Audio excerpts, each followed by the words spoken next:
सभी साथियों नमस्कार। मैं विकास कुमार हिस्ट्री लेक्चर राजस्थान से लमोरिया स्टडी पे आपका हार्दिक स्वागत करता हूं।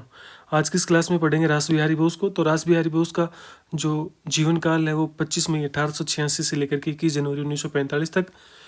जन्म इनका सुवालदा वर्धमान जिले के अंदर बंगाल के अंदर हुआ।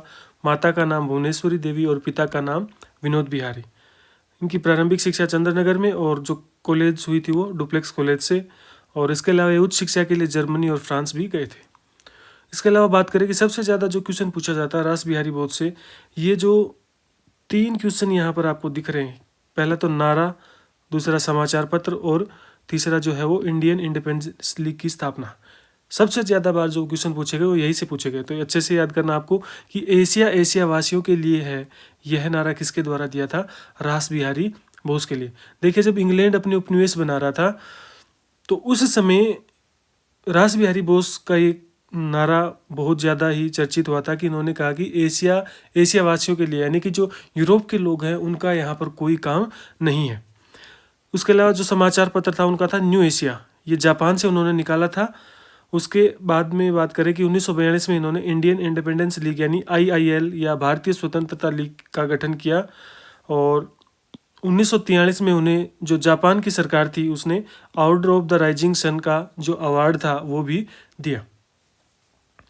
और 1 सितंबर 1942 को INA की स्थापना की रास बिहारी बोस ने। अब देखिए, इनका जो भारतीय स्वतंत्रता आंदोलन में इनका जो आगमन है वो कहाँ से होता है कि जैसे ये बाहर से शिक्षा प्राप्त करके आते हैं, तो आने के बाद में यहाँ देखते हैं कि भारत के अंदर क्या हो रहा है। 1905 में बंगाल का विभाजन किया जा रहा है अंग्रेजों के द्वारा, और इसी समय से इन्होंने भी स्वतंत्रता आंदोलन में अपना हिस्सा लिया। तो रास बिहारी बोस ने 1905 के बंग भंग का विरोध किया, और इसी समय इनका जो संपर्क था वो अन्य जो क्रांतिकारी थे, जिनमें अरविंद घोष हैं, जतिन मुखर्जी हैं, इनके साथ इनका संपर्क हुआ। अब देखिए, 1905 का जब बंगाल का विभाजन हो रहा था उस समय ये बढ़ चढ़कर आंदोलन में हिस्सा ले रहे हैं। और ठीक उसके बाद में ही ये कहाँ चले जाते हैं? देहरादून चले जाते हैं 1906 के अंदर। और देहरादून में ये वन विभाग में सरकारी सेवा में क्या करते हैं? क्लर्क के पद पर काम करते हैं। क्लर्क के पद पर काम करते हैं। तो 1906 में जब ये देहरादून चले गए तो एक प्रकार से एक कर्मचारी के तौर पर काम कर रहे हैं सरकारी विभाग में, लेकिन फिर भी इनके अंदर इनके दिल में जो स्वतंत्रता के प्रति जो भावनाएं थी, देश को आज़ाद करने की भावनाएं थी, वे कहीं ना कहीं उनके दिलो दिमाग में छपी हुई थी। और वो सरकारी सेवा में रहते हुए भी क्या कर रहे थे? ये जो स्वतंत्रता आंदोलन है उसका हिस्सा बन रहे थे। और एक प्रकार से आप कहेंगे तो कि एकदम छुपे तरीके से, यानी कि एकदम किसी को पता भी नहीं लग रहा था। और ये नीचे नीचे से ही क्या कर रहे थे? एक प्रकार से एक भूमिगत रूप से स्वतंत्रता आंदोलन में अपनी भूमिका निभा रहे थे। अब देखिए, रास बिहारी बोस से जुड़े हुए जो 2 केस है, एक तो दिल्ली षड्यंत्र केस या जो हार्डिंग बम कांड था वो, और दूसरा था लाहौर षड्यंत्र केस फेस्ट या गदर षड्यंत्र केस फेस्ट। तो देखिए, सबसे पहले अपन देखते हैं दिल्ली षड्यंत्र केस क्या था या हार्डिंग बम कांड क्या था। तो देखिए, जो हार्डिंग है ये भारत के वायसराय थे। तो जो दिल्ली षड्यंत्र केस है उसकी योजना बनाई रास बिहारी बोस के द्वारा, और जो हार्डिंग के ऊपर बम फेंका गया वो इनके जो शिष्य थे बसंत कुमार विश्वास के द्वारा। तो देखिए, जब कलकत्ता से दिल्ली जो राजधानी थी भारत की, कलकत्ता से दिल्ली शिफ्ट की गई, तो भारत में जॉर्ज पंचम के आगमन के कारण है ना एक दरबार का आयोजन किया गया। और उसी समय 23 दिसंबर 1912 को कलकत्ता से दिल्ली राजधानी परिवर्तन के समय दिल्ली के चांदनी चौक में बसंत कुमार विश्वास ने वायसराय हार्डिंग पर बम फेंका, लेकिन हार्डिंग बच गया, वह उसका अंगरक्षक मारा गया। और इस घटना के बाद पर इन पर दिल्ली षड्यंत्र केस चला। तो देखिए, जो दिल्ली षड्यंत्र केस था या जो हार्डिंग बम कांड था उसके जो मुख्य योजनाकार थे वो तो थे रास बिहारी बोस, और उनका शिष्य था बसंत कुमार विश्वास। तो देखिए, कहते हैं कि जैसे दिल्ली के अंदर चांदनी चौक के अंदर जो PNB बैंक था उसमें 3 मंजिला इमारत थी। तो उसमें ऊपर वाली मंजिल में तो पुरुषों के लिए रिजर्व की गई थी, नीचे वाली जो मंजिल थी वो पुरुषों के लिए, और जो बीच वाली मंजिल थी वो महिलाओं के लिए रिजर्व थी। वहाँ पर महिलाएं इकट्ठी हुई थी। तो वहाँ पर देखिए बहुत सारी महिलाएं इकट्ठी है, लेकिन एक अचानक से एक बहुत ही सुंदर महिला वहाँ पर प्रवेश करती है। तो सब लोग उसकी तरफ देखते हैं कि ये महिला कौन है, ऊंचे घराने से लग रही है। और वो महिला ने और कौन था, बसंत कुमार विश्वास। बसंत कुमार विश्वास एक 16 वर्ष का नौजवान महिला के वेश में वहाँ जाता है और उसे जिम्मेदारी दी जाती है कि आपको क्या करना है, हार्डिंग पर बम फेंकना है। और इसी बम कांड के बाद में जो रास बिहारी बोस हैं उनके ऊपर क्या किया जाता है, ये दिल्ली षड्यंत्र केस चलाया जाता है और कई क्रांतिकारियों को फांसी की सजा भी होती है। तो देखिए रास बिहारी बोस यहाँ पर ये दिल्ली षड्यंत्र केस के बाद में चुपचाप अपनी नौकरी कर रहे हैं, फिर से वहाँ पर देहरादून में जाकर, किसी को पता भी नहीं है। और यहाँ तक कि उन्होंने तो जो बम फेंका गया उसके लिए एक प्रकार से वहाँ पर भीड़ को इकट्ठा किया और यह साबित करने की कोशिश की कि ये जो काम किया गया है ये गलत काम है। और करने वाले खुद ही थे, लेकिन जनता के सामने या ब्रिटिश हुकूमत के सामने ऐसा पेश किया गया कि ये तो क्या है कि अंग्रेजों के समर्थक हैं। तो 1915 में इस केस में जो आपका दिल्ली षड्यंत्र केस या जो हार्डिंग बम कांड है उसके अंदर अमीचंद, अवध बिहारी, बाल मुकुंद और बसंत कुमार विश्वास को, इनको क्या हुई, फांसी हुई। नेक्स्ट जो है वो है लाहौर षड्यंत्र केस या गदर षड्यंत्र केस। देखिए पीछे अपन ने लाहौर षड्यंत्र केस सेकंड पढ़ा था जो भगत सिंह के बारे में था, जो भगत सिंह के ऊपर चलाया गया था। ये है लाहौर षड्यंत्र केस फर्स्ट या जिसे गदर षड्यंत्र केस भी कहा जाता है। तो देखिए घटना है प्रथम विश्व युद्ध के समय की। 1914 से लेकर के 1918 के बीच में पहला विश्व युद्ध हुआ। तो उस समय पंजाब के क्रांतिकारी और जो गदर दल के नेता थे वो और भारत में कुछ भूमिगत क्रांतिकारियों ने अंग्रेजों के खिलाफ क्रांति की योजना बनाई, जिसके तहत सरकारी कार्यालय, छावनियां, सैन्य आवागमन के साधनों पर क्या करना था, हमला करना था। यानी कि एक प्रकार से जो भारत के क्रांतिकारी थे वो पहले विश्व युद्ध का लाभ उठाना चाहते थे। उनका मानना था कि इंग्लैंड जो है, ब्रिटेन जो है वो पहले विश्व युद्ध में संलग्न हो गया है, तो हम क्यों नहीं इस बात का मौके का फ़ायदा उठाएं और हम यहाँ पर क्या करें, क्रांति कर दें और एक प्रकार से अपने को क्या हो जाएगा, स्वतंत्रता प्राप्त हो जाएगी। तो जो पंजाब था और जो कुछ बंगाल के जो क्रांतिकारी थे, कुछ गदर दल के नेता थे, कुछ भूमिगत क्रांतिकारी थे, इन्होंने एक योजना बनाई कि जो भी सरकारी कार्यालय हैं, छावनियाँ हैं और जो आवागमन के साधन है ना, उनके ऊपर हमला बोला जाए जिससे अंग्रेजों के संपर्क टूट जाएं। तो इस योजना का आरंभ पंजाब से होना था और उसके बाद बंगाल व संपूर्ण भारत में, और यह योजना क्या कहलाई, गदर क्रांति कहलाती है।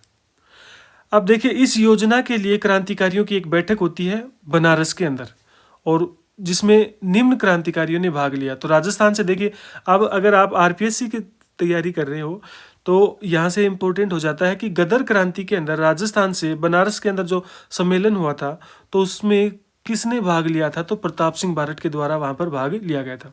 बंगाल से कौन आए थे, रास बिहारी बोस और नरेंद्र नाथ। महाराष्ट्र से पिंगले और बरेली से शेर दामोदर स्वरूप।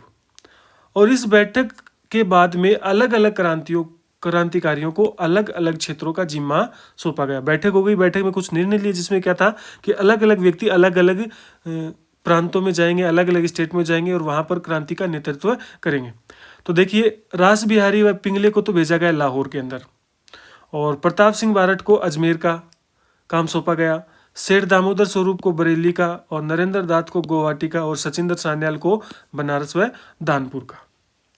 फरवरी 1915 में क्रांति करने की योजना बनाई, लेकिन एक मुखबिर था करतार सिंह, उसके कारण यह योजना क्या हो गई, असफल हो गई। तो देखिए 1914 से 18 के बीच में विश्व युद्ध चल रहा है पहला, और आप बात करें कि फरवरी 15 में क्रांति करने की योजना बनाई कि 1915 में अपने को क्या करना है, जो आवागमन के साधन है उनको ठप करना है, जो सरकारी कार्यालय उनके ऊपर धावा बोलना है। तो इस प्रकार से फरवरी 1915 में क्रांति करने की योजना थी, लेकिन करतार सिंह जो भेदिया था, मुखबिर था, उसके कारण ये योजना असफल हो गई।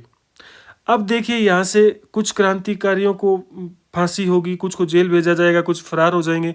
इसी क्रम में रास बिहारी बोस जो हैं वो पीएन टैगोर के नाम से सानुकी मारन नामक जहाज से फरवरी 1915 में कहाँ चले गए, जापान चले गए। उनको ये पता था कि अगर मैं पकड़ा जाऊंगा तो कुछ होने वाला नहीं है, तो उन्होंने क्या किया, यहाँ से पीएन टैगोर के नाम से वो एक जहाज था सानुकी मारन, तो उससे वहाँ कहाँ चले गए, जापान चले गए फरवरी 1915 में। और ये जापान जाने के बाद में वहीं पर क्या करेंगे, एक प्रकार से भारतीय क्रांति के लिए अनेक कार्य करेंगे। तो अब इसके बाद में देखिए अप्रैल 1915 में लाहौर षड्यंत्र केस फर्स्ट चलाया गया, जिसमें 42 लोगों को फांसी हुई, 14 को सेल्युलर जेल भेजा गया, 17 फरार घोषित हो गए। इसके अलावा एक बनारस षड्यंत्र केस 1916 भी चला, जिसमें प्रताप सिंह बारठ, दामोदर स्वरूप और सचिंद्र सान्याल को गिरफ्तार करके पूरक केस के रूप में बनारस षड्यंत्र केस चलाया गया था। यानी कि प्रताप सिंह बारठ, दामोदर स्वरूप और सचिंद्र सान्याल को तो गिरफ्तार करके बनारस षड्यंत्र केस यानी पूरक केस के रूप में चलाया। प्रताप सिंह बारठ को 5 वर्ष का कठोर कारावास देकर बरेली जेल भेज दिया और सचिंद्र सान्याल को सेल्युलर जेल भेज दिया। और सचिंद्र सान्याल की एक बुक थी, बहुत ही प्रसिद्ध बुक थी, बंदी जीवन। ठीक है, तो ये आपको याद रखना कि बंदी जीवन किसकी बुक थी? सचिंद्र सान्याल। इसके बाद में देखिए, आपने रोलेट एक्ट का नाम बहुत बार सुना है कि रोलेट एक्ट लाया गया और उसके बाद में जलियांवाला बाग हत्याकांड का नाम आपने सुना। तो लेकिन जो रोलेट एक्ट था वो लाया क्यों गया था? तो ये जो 1915 के अंदर जो ये गदर आंदोलन हुआ था, तो अंग्रेजों के मन में डर बैठ गया था कि हो सकता कि भविष्य में भी ऐसी कोई योजना भारतीय क्रांतिकारी बना ले। तो उस जो योजनाएं थी या जो एक प्रकार से जो क्रांतिकारी आवाज़ उठा रहे थे, उनकी आवाज़ को दमित करने के लिए, उनकी आवाज़ को दबाने के लिए एक रोलेट एक्ट लाया गया, जिसे क्या कहा जाता है? ना दलील ना वकील वाला कानून कहा जाता है। तो गदर षड्यंत्र के बाद ही क्या किया गया था? रोलेट एक्ट लाया गया था। ये अपन आगे पढ़ेंगे अलग से रोलेट एक्ट क्या था। अब देखिए, रास बिहारी बोस जापान में, तो जापान में वो जाते हैं तो जापान के राष्ट्रवादी संगठन ब्लैक ड्रैगन के अध्यक्ष श्री तोयामा ने बोस को शरण दी। यानी कि जापान में जाने के बाद में जो वहाँ का एक संगठन था ब्लैक ड्रैगन, उसका जो अध्यक्ष थे श्री तोयामा, उन्होंने बोस को शरण दी। और उसके बाद में पैन एशियावाद के समर्थक थे, पैन एशियावाद के समर्थक थे एजो सोमा या सोमो एजो। उनकी बेटी से उन्होंने क्या कर लिया? शादी कर ली, जिसका नाम क्या था? तोशिका। तो भाई जापान चले गए हैं, जापान में क्या लेना, उनको नागरिकता लेनी है जापान की, तो वहाँ पर उन्होंने क्या कर ली? जापान में जाकर शादी कर ली और पत्नी का नाम था, उनकी वाइफ का नाम था तोशिको। अब देखिए, 1913 में रास बिहारी बोस को जापान की नागरिकता भी मिल गई। उसके बाद में धीरे धीरे वहाँ से वो एक प्रकार से एक पत्रकार के रूप में वहाँ पर अपनी प्रतिष्ठा बनाते हैं और 1942 में वो टोक्यो सम्मेलन बुलाते हैं। जापान के अंदर जगह है टोक्यो, तो टोक्यो सम्मेलन में क्या था? देखिए कि मार्च 1942 में रास बिहारी बोस ने मलाया से बर्मा तक रहने वाले सभी भारतीय नेताओं का एक सम्मेलन टोक्यो में आयोजित किया और वहाँ पर इंडियन इंडिपेंडेंस लीग यानी IIL की स्थापना की। तो यहाँ से इंपॉर्टेंट बन जाता है कि इंडियन इंडिपेंडेंस लीग की स्थापना किसके द्वारा की गई? रास बिहारी बोस के द्वारा की गई। ठीक है, अब देखो ये जो है कि मलाया से बर्मा तक, देखिए उस समय बात करें दूसरा जो विश्व युद्ध था वो चल रहा था और दूसरे विश्व युद्ध के बाद में भारत के जहाँ जहाँ सैनिक हार रहे थे ब्रिटेन की तरफ से, तो रास बिहारी बोस हो गए, कैप्टन मोहन सिंह थे, इन सब का एक ही मकसद था कि जहाँ जहाँ भारतीय हार रहे हैं इंग्लैंड की तरफ से लड़ते हुए, तो वहाँ पर जाकर उन सैनिकों से क्या बनाई जाए? एक सेना बनाई जाए, जिसे बाद में नया नाम दिया गया INA, इंडियन नेशनल आर्मी, और उसके बाद में उसे आज़ाद हिंद फौज का नाम दिया गया। तो टोक्यो सम्मेलन हुआ, तो IIL का पहला सम्मेलन तो टोक्यो में हो गया, उसका दूसरा सम्मेलन कहाँ होता है? बैंकॉक के अंदर होता है। इसके बाद में जून 42 में IIL की बैंकॉक में बैठक आयोजित की गई और बैठक के अध्यक्ष कौन थे? रास बिहारी बोस। यानी पहला तो टोक्यो सम्मेलन हो गया और दूसरा जो था IIL का वो बैंकॉक सम्मेलन हुआ और बैंकॉक सम्मेलन में अध्यक्षता किसके द्वारा की गई?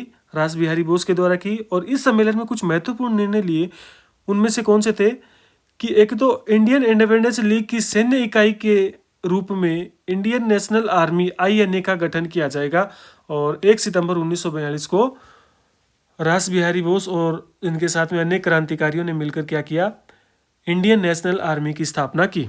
देखिए वैसे तो क्या है कि इंडियन नेशनल आर्मी जो थी इसका स्थापना पहले ही कैप्टन मोहन सिंह के द्वारा कर दी गई थी, लेकिन इस जो बैंकॉक सम्मेलन था तो उसमें जो उनके जो प्रतिनिधि थे इंडियन नेशनल आर्मी के, जो आज़ाद हिंद फौज जिसे आप बाद में कहोगे, तो उसके कुछ प्रतिनिधि थे और उसको एक प्रकार से वैधानिक रूप से जो शुरुआत की गई वो कब की गई? 1 सितंबर 1942 को INA की स्थापना की गई रास बिहारी बोस के नेतृत्व में। अब दूसरा जो निर्णय लिया उन्होंने लिया कि सुभाष चंद्र बोस को क्यों ना हम क्या करें, भारत से यहाँ आमंत्रित करें, यहाँ बुलाएं और उन्हीं के नेतृत्व में जो इंडियन इंडिपेंडेंस लीग है और जो इंडियन नेशनल आर्मी है उसका क्या करें, उन्हीं के नेतृत्व में एक आंदोलन चलाया जाए। तो सुभाष चंद्र बोस को बाहर से आमंत्रित किया और IIL का मुखिया बनाकर क्या करना था? INA का आंदोलन उनके नेतृत्व में ही चलाया जाएगा। तो ये एक प्रकार से कह सकते हो कि 2 निर्णय लिए गए और इसके बाद में देखिए सुभाष चंद्र बोस वहाँ आते हैं और आज़ाद हिंद फौज का पुनर्गठन उनके आने के बाद में किया जाता है। और फिर वो आज़ाद हिंद फौज भारतीय स्वतंत्रता की लड़ाई लड़ती है, वो अपन सुभाष चंद्र बोस जब पढ़ेंगे उसके अंदर पढ़ेंगे। अब देखिए 1943 के अंदर जापान सरकार ने रास बिहारी बोस को order of the merit of rising sun यह सम्मान दिया। देखिए कई जगह ना ये नाम नहीं आता, केवल इतना ही आता है कि ऑर्डर ऑफ राइजिंग सन, तो इसमें घबराना नहीं है, दोनों एक ही हैं। ये नाम है ना कई बार क्या कर दिया जाता है, कई बुक्स में हटा कर दे दिया जाता है कि ऑर्डर ऑफ राइजिंग सन या order of the merit of rising sun किसे दिया गया, रास बिहारी बोस को दिया गया। किस सरकार ने दिया, जापानी सरकार ने दिया। भारत सरकार ने क्या किया कि भारत सरकार ने 1967 में रास बिहारी बोस पर 15 पैसे का एक डाक टिकट जारी किया और टोक्यो के अंदर ही 21 जनवरी 1945 को तपेदिक रोग से यानी कि टीबी से क्या हो गया था, रास बिहारी बोस का निधन हो गया था। तो ये थे जो रास बिहारी बोस, जिन्होंने केवल भारत में ही रहकर नहीं बल्कि विदेश में जाकर, जापान में जाकर भी भारतीय स्वतंत्रता आंदोलन में एक महत्वपूर्ण भूमिका निभाई कि उन्होंने किस प्रकार से एक विदेश धरती पर जाकर एक प्रकार से एक सेना के गठन का काम किया और उसके बाद में वह सेना क्या करती है, आज़ाद हिंद फौज के रूप में भारतीय स्वतंत्रता संग्राम का हिस्सा बनती है। और किस प्रकार से उन्होंने एक पत्रिका के माध्यम से एशिया के लोगों में बहुत सारी उम्मीदें जगाई और यह नारा जो दिया था उनके द्वारा, कौन सा नारा दिया गया था, एशिया एशिया वासियों के लिए है। अब देखिए पिछले एक टॉपिक बच गया था अपना सुखदेव थापर। वैसे तो देखें तो सुखदेव थापर और भगत सिंह दोनों दोस्त थे और इनका जो भी कार्यक्रम था, इनका जो स्वतंत्रता आंदोलन में जो भी इनका जो योगदान था वो लगभग इनका साथ में ही रहा। तो अपन ने पीछे भी पढ़ा था भगत सिंह के अंदर, लेकिन एक बार फिर से देख लेते हैं कि सुखदेव थापर 1907 से लेकर के 1931 इनका जीवन काल, यानी आप लगभग कह सकते हो कि 23-24 उम्र इनकी रही। जन्म लुधियाना पंजाब के अंदर और संस्था जो थी इनकी, यानी कि इन्होंने नौजवान भारत सभा की जब स्थापना की थी भगत सिंह के द्वारा, इसमें महत्वपूर्ण भूमिका निभाई और ये HSRA के सदस्य भी थे। सांडर्स हत्याकांड और लाहौर षड्यंत्र केस में भी इन्होंने भागीदारी ली। इसके अलावा बात करें तो 23 मार्च 1931 को भगत सिंह, सुखदेव और राजगुरु इन तीनों को फांसी दी गई थी। यहाँ पर ये इंपॉर्टेंट फैक्ट बनता है कि गांधी इरविन समझौता जब हुआ था कि 5 मार्च 1931 को गांधी और वायसराय इरविन के बीच समझौता हुआ। भारत के वायसराय थे। देखिए कई जगह पर ये बोला जाएगा गवर्नर जनरल और कई जगह पर वायसराय, दोनों एक ही बात है, ठीक है। तो ये वायसराय का पद तो बना दिया था क्रांति के बाद में, 1857 की क्रांति के बाद में वायसराय का पद सर्जित कर दिया था, गवर्नर जनरल का नाम बदलकर। तो गांधी इरविन समझौता 5 मार्च 31 के संदर्भ में सुखदेव ने एक खुला पत्र लिखा था गांधी जी के नाम, जिसमें उन्होंने गांधी जी से कुछ गंभीर प्रश्न किए थे। तो यहाँ से इंपॉर्टेंट फैक्ट बन सकता है कि किस क्रांतिकारी के द्वारा गांधी इरविन समझौते को लेकर गांधी जी को एक खुला खत लिखा गया, ठीक है, जिसमें गांधी जी से कुछ गंभीर प्रश्न किए गए। तो किसके द्वारा, सुखदेव थापर के द्वारा। अगर वीडियोस पसंद आते हैं तो लाइक, शेयर और चैनल को सब्सक्राइब जरूर कीजिएगा और प्लीज़ कमेंट जरूर कीजिएगा, है ना, कमेंट बॉक्स में जाकर कि आपको क्लासें कैसी लग रही हैं। धन्यवाद।